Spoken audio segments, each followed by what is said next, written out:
चुमा ले बतोरा नया साल में सुन माल के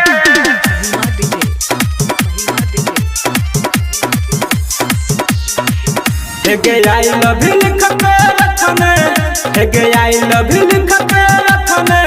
हम छिए के रुमाल में सुन माल के सुन जान गे चुमा ले बतोरा नया साल में सुन माल गे चुमा ले बतोरा गोरे गाल में आई लव यू लिख के रखने आई लव यू लिख के रखने हम छिए के रुमाल में सुन माल गे सुन जान गे चुमा ले बतोरा नया साल में सुन माल गे चुमा ले बतोरा गोरे गाल में। अभी आप सुन रहे हैं वसैठा से MRS म्यूजिक की प्रस्तुति। महिमा डीजे गाल में सुन माल गे चुमा ले बतोरा नया साल में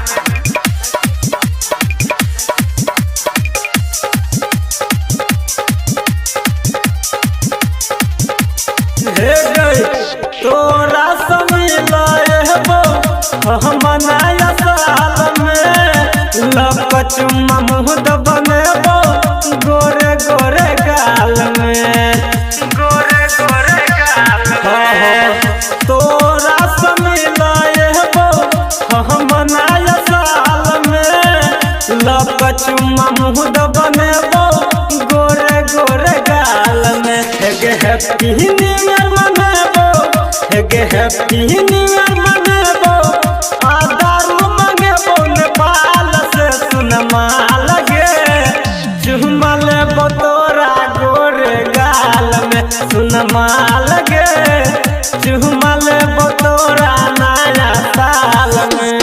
अभी आप सुन रहे हैं वसैठा से MRS म्यूजिक की प्रस्तुति। महिमा डीजे गाल में सुन माल गे चुमा ले बतोरा नया साल में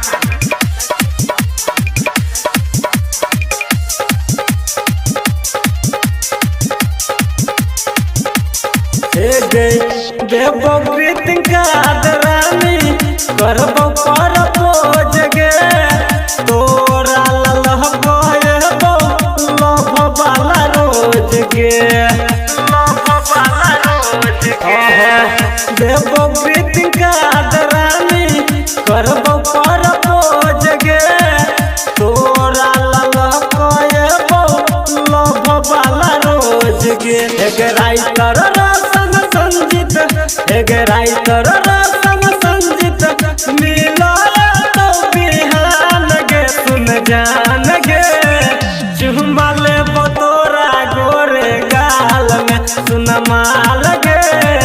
चुमा ले बतोरा नया साल में। महिमा रिकॉर्डिंग स्टूडियो बसैठ।